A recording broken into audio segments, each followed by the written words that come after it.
Hi guys, welcome back to Michelle James Designs. You can find me on my blog at michellejdesigns.com. Today I want to show you how I am etching metal. So I've started with some designs that I did and put them on the Cricut and cut them out. And now I am weeding out the designs.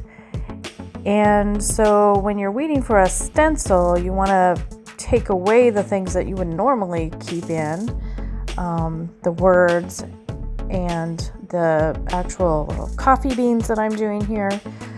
But since we're making a stencil, we want to remove those so that we can use those as the design. So I'm just preparing my vinyl piece. This is a scratch piece of vinyl. It doesn't have to be a good color because it's just being used as a stencil, so whatever color you don't think you'll use. Then I'm adding my transfer tape to the top of that and cutting around the whole design. So I've left enough vinyl around the edge of my design so that the ferric chloride, won't seep over the edges. So I have enough room so I'm not getting that in extra places where I don't want it. So I'm just burnishing this down so it's nice and attached to the transfer tape when I go to transfer it, and then I'm going to remove the backing of this design. And once that's done, I'm just going to set it aside and I'm going to prepare my metal piece, which I am using a Dollar Tree travel mug. Here it is. So these you can get for $1 at the Dollar Tree.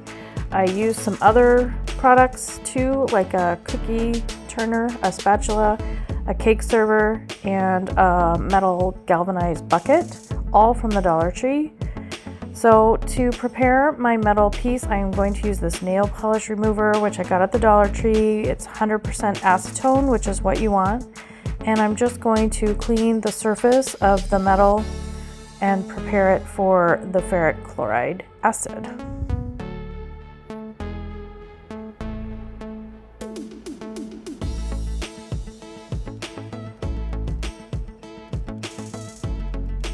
You can see where the metal is kind of dirty, so I'm just getting that finished up.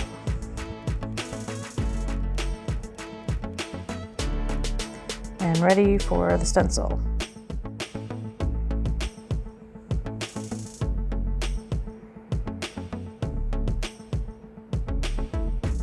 So now I'm going to just place my stencil carefully so it's straight and right where I want it. Since this is a pretty big piece of vinyl, so it would probably be a little hard to remove. If you needed to, you might need to cut it again.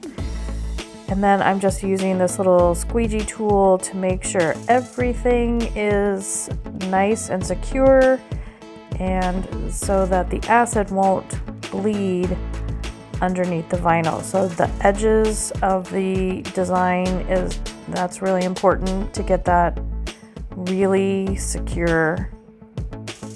Then just remove the transfer tape and we are ready for our design.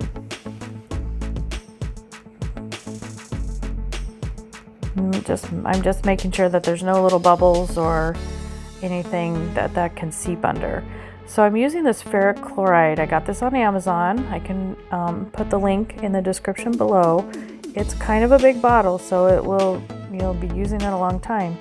You can etch a lot. So I put some on a cotton ball, and I am wearing my gloves because this is an acid, so you want to be safe.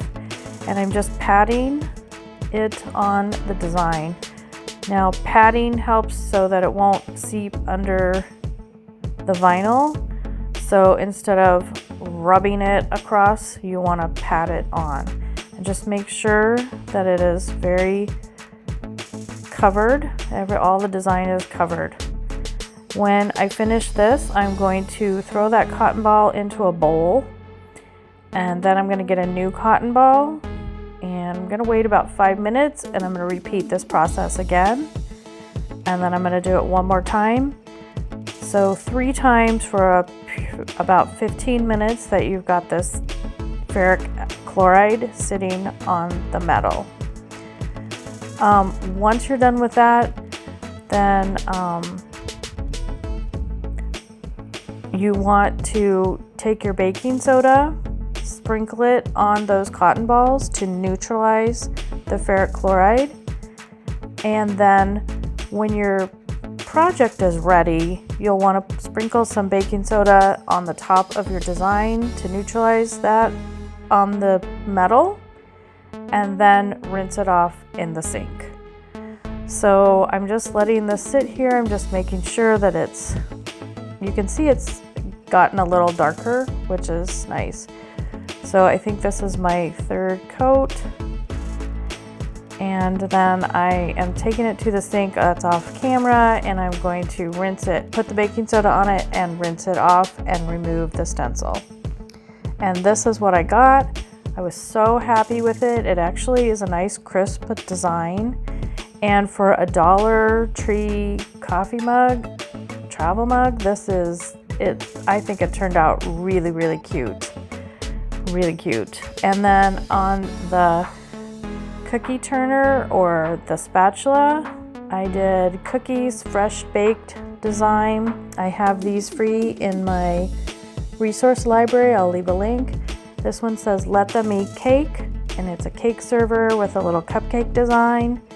And then on a galvanized metal piece, I put fresh flowers. And the galvanized one didn't come out as crisp, but it still looks really cool. So I hope you guys like this, and I hope you'll try it. And thanks so much for watching, and be sure to subscribe if you like the video. Thanks.